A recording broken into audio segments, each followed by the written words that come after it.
Assalamualaikum warahmatullahi wabarakatuh. Hari ini saya akan ngebahas tentang pertanyaan-pertanyaan yang sudah diberikan ya. Eh, ini ada beberapa pertanyaan yang sama, jadi kurang lebih nanti saya satukan saja. Seperti pertanyaan eh, Zahra Arsi itu tentang peruntukannya untuk keadaan mata seseorang atau yang bagaimana. Kemudian dari Sarifah Mudaim Rahmawati, apakah sinopsis merupakan kelainan? Veranita, kemudian Yandi Perdana tentang sinopsisnya, kemudian Devi,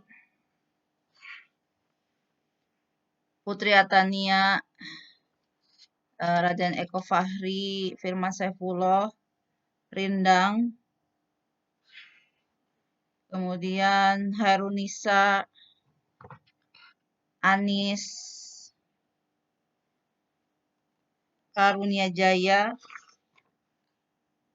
dan Hamzah Fajar Rizaldi tentang sinopsis. Sinopsis itu bukan suatu kelainan, tetapi sinopsis ini adalah kemampuan kedua mata kita untuk melihat persepsi bentuk atau tiga dimensi. Jadi kalau satu mata saja nggak bisa, gitu ya. Satu mata tidak bisa. Kalau saya gimana sih dua dimensi dan tiga dimensi? Kalau kita ngelihat foto, nah itu namanya dua dimensi. Jadi foto itu kalau kita lihat nggak bisa kita ngebedakan jarak berapa, perkiraan jarak antara satu objek dengan objek lainnya, yang di belakangnya atau di depannya. Nah, mata kita itu adalah kedua mata yang apanya ya? Maksudnya baiknya umumnya itu mempunyai kalau misalnya barengkan binokuler itu dia akan mempunyai penglihatan tiga dimensi. Seperti kalau misalnya ada yang suka eh, lihat nonton bioskop yang tiga dimensinya, jadi seperti nyata, karena memang itu nyata. Nah, kalau misalnya satu mata saja tidak akan bisa seperti itu. Jadi kita memperkirakan dari misalnya dari jarak apa ya satu benda misalnya meja ke kursi itu sekitar berapa berapa jaraknya. Nah, itu adalah penglihatan stereoskopis atau tiga dimensi atau persepsi bentuk seperti itu ya. Jadi bukan kelainan. Tetapi kalau misalnya orang yang tidak mempunyai eh, penglihatan tiga dimensi ini atau stereopsis itu yang mempunyai kelainan gitu. Itu ya tentang stereopsis.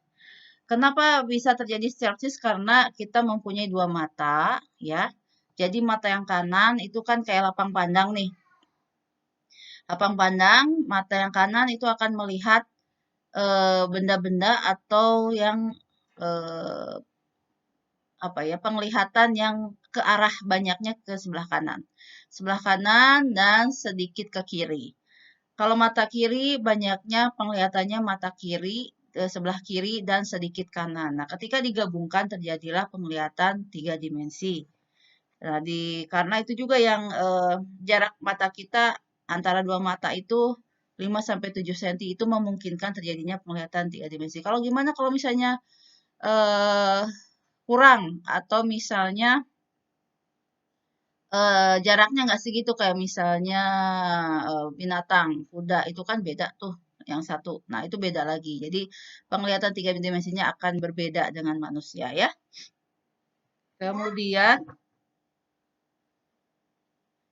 kemudian eh, apa sinopsis penglihatan sinopsis akan mempengaruhi penglihatannya pada kehidupan sehari-hari? Oh, tentu ya, sangat sangat ya. Seperti apa misalnya? Misalnya ini saya contohkan saja, ada beberapa pekerjaan yang sangat-sangat memerlukan penglihatan tiga dimensi seperti apa pemain baseball, kemudian driver, pilot, arsitek, kemudian ahli bedah, ya dokter gigi. Nah, kenapa? sangat perlu penglihatan stereoskopis karena mereka harus memperkirakan jarak atau misalnya eh, merencanakan pembangunan objek yang tiga dimensi itu sangat memerlukan penglihatan stereoskopis. Kayak melempar atau menangkap bola. Coba kalau kita misalnya menangkap bola, tapi mata kita satu ditutup itu agak sulit. Saya pernah apa ya namanya kita bareng-bareng pernah mempraktekkan bahwa kalau misalnya mau ini jari kanan dan jari kiri, kalau dari jauh kita mau menempelkan, itu kalau misalnya dengan satu mata itu agak sulit. Nah, tapi kalau misalnya dengan dua mata itu sangat mudah. Nah, itu adalah penglihatan tiga dimensi. Jadi kita bisa memperkirakan jaraknya segimana. Itu adalah penglihatan tiga dimensi ya, yang paling mudah. Kemudian mengemudi dan memarkirkan. Nah, itu juga harus tahu kan, kurang lebih jaraknya sekian, dari jarak misalnya mobil kita dengan mobil yang lain, itu sangat memerlukan penglihatan tiga dimensi. Perencanaan pembangunan objek tiga dimensi yang biasanya arsitek itu juga sangat perlu ya karena apalagi pilot harus bisa memperkirakan jarak misalnya mau landingnya, take off-nya itu sangat perlu penglihatan stereoskopis. Itu pekerjaan-pekerjaan yang contohnya yang sangat-sangat memerlukan penglihatan tiga dimensi atau dokter bedah. Dokter bedah itu misalnya kan bedahnya kayak dokter mata. Kalau dokter mata melakukan pembedahan mata itu menggunakan mikroskop. Dia jadi lihat nggak langsung ke matanya tapi pakai mikroskop. Baru tangannya di bawah mikroskop dan objek yang akan dibedahnya. Nah, kalau penglihatan tiga dimensinya buruk, itu nanti bisa terjadi fatal ya. Misalnya dia harusnya apa ya menjahit atau memotong salah satu bagian yang seharusnya, tapi kalau misalnya tidak mempunyai penglihatan tiga dimensi yang baik, itu bisa terjadi fatal. Tuh ya. Kemudian jadi penglihatan sinopsis itu adalah harusnya ada gitu ya, kecuali ada nanti ada kelainan-kelainan yang membuat penglihatan tiga dimensinya akan jelek atau mungkin tidak ada. Nah, kemudian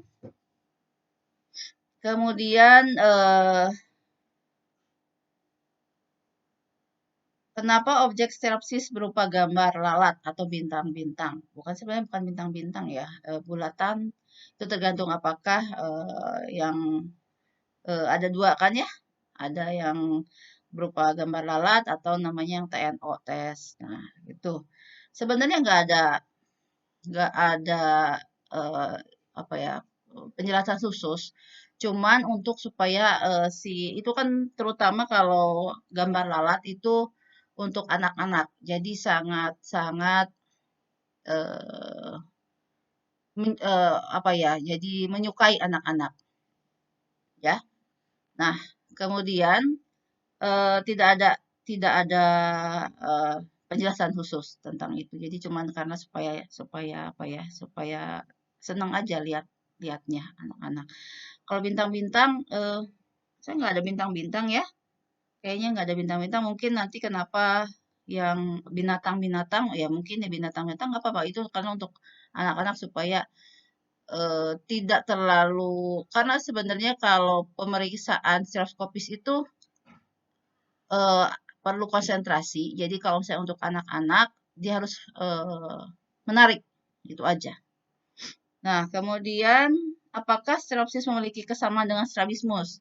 Itu sangat beda ya. Kalau stereopsis itu penglihatan tiga dimensi. Jadi penglihatan ruang kita bisa memperkirakan jarak-jarak. Nah, itu namanya penglihatan tiga dimensi. Kalau strabismus itu salah satu mata itu tidak lurus ya, tidak lurus. Itu namanya strabismus. Kemudian apakah misalnya stropsis ini akan berkurang dengan keadaan tertentu? Bisa saja. Nanti saya jelaskan ya. Kemudian, oke, ini ada pertanyaan, jika pada pemeriksaan stropsis pasien pada ranking 1, apa yang dialami oleh pasien tersebut? Ranking 1 itu ya ranking yang terendah, di mana ketika pemeriksaan menggunakan TNO, itu dia ranking 1, jadi sangat-sangat buruk stereoptisnya, efeknya penglihatan untuk 3 dimensinya itu akan sangat terganggu. Dia tidak bisa memperkirakan kedalaman jarak ya, kedalaman benda seperti itu. Dan biasanya kalau jelek hasilnya itu ada pekerjaan-pekerjaan tertentu yang tidak bisa hmm, dia tekuni gitu ya, terbatas jadinya. Kemudian di umur berapa stereopsis bisa dilihat atau misalnya diperiksa? Penglihatan 3 dimensi ini sebenarnya secara binokuler itu mulai terasah di usia 6 bulan. 6 bulan ya, kemudian bagusnya sih dilakukan ketika usianya sudah di atas 3 tahun, karena memang harus pasiennya kooperatif. Kalau tidak kooperatif agak sulit ya. Tuh, 3 tahun ke atas menggunakan yang gambar yang tadi, gambar yang lalat. Kemudian, sana dulu sebentar. Kemudian, apakah yang menderita kelainan stereopsis dapat terdeteksi pada saat pemeriksaan visus dasar? Tidak bisa. Visus dasar hanya penglihatan satu mata saja. Tapi kalau misalnya stereopsis, pemeriksaan stereopsis itu harus ketika dua mata ya. Jadi tidak bisa dilakukan ketika pemeriksaan visus dasar, harus dengan pemeriksaan khusus ya. Kemudian apakah ada hubungan presbiop terhadap stereosis pada kelainan refraksi? Tidak ada. Beda lagi ya.